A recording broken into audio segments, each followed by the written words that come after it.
Dans un coin de l'internet, une chaîne éclair chaque semaine un nouveau savoir-faire.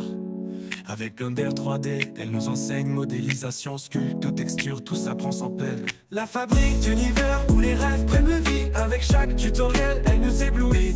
Des mondes en 3D, des créations infinies. Sur sa chaîne YouTube, la magie s'épanouit. Des formes et des volumes, elle nous montre le chemin. Avec patience et passion, elle nous tient la main. Chaque vidéo, une leçon, un savoir.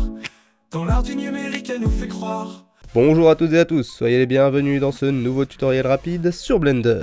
Aujourd'hui, nous allons voir ensemble comment créer une grille, comme vous pouvez le voir dans les vidéos. Pour ça, on va utiliser simplement le modifieur Wireframe. Alors, on s'installe confortablement, on s'abonne, on met le petit pouce en l'air, et c'est parti! On se retrouve donc dans Blender. Alors, pour créer la base de notre grille, nous aurons besoin d'un plane. On va faire Shift A, on va aller créer un nouveau plane. Et une fois qu'on a ce plane, on va venir lui mettre un modifieur wireframe pour voir ce qui se passe. Donc ici, je me retrouve avec le contour de mon objet, qui est même creusé ici. Alors, pourquoi on a ce résultat? Tout simplement parce que le wireframe va venir chercher les edges de notre mèche pour calculer une grille. En l'occurrence, si je passe en mode edit, pour l'instant, je n'ai des edges qu'autour de mon plane. Maintenant, si je viens faire une subdivision, donc clic droit, subdivide, et que je repasse en mode objet, vous voyez, on a la croix centrale qui est apparue. C'est la base du système de grille. Si je repasse en mode edit et que je fais à nouveau un ou deux subdivide, on va se retrouver avec une grille carrée. Et on a toujours ce bord creusé. Si on veut donc un bord ici, on va venir sur notre modifieur et on va cocher la case Boundary. Là vous voyez, ça va vers l'extérieur. Je peux gérer l'épaisseur de ma grille ici à l'aide du thickness. Et voilà, ça c'est pour faire une grille carrée. Maintenant, imaginons que je veuille une grille en losange. Je vais simplement dupliquer celle-ci pour la garder sur le côté.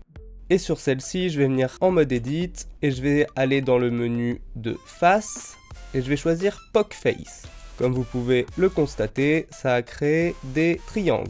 Si maintenant je reviens sur le menu de face et que je choisis Tree to Quad, ça a fait disparaître tout ce qui n'était pas dans les triangles et donc ça a transformé les triangles en losanges. Si je repasse en mode objet, voilà ce qu'on obtient. Voilà, vous savez maintenant comment fonctionne le modifieur wireframe que vous pouvez appliquer sur un objet 3D aussi par exemple si vous le souhaitez. Imaginons qu'on veuille l'appliquer sur une sphère. Voilà ce qu'on obtiendra.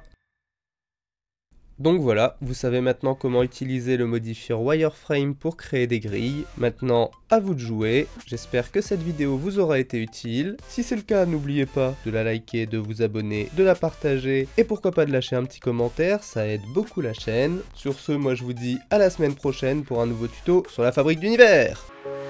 La fabrique d'univers où les rêves prennent vie. Avec chaque tutoriel, elle nous éblouit. Des mondes en 3D, des créations infinies. Sur sa chaîne YouTube, la magie s'épanouit.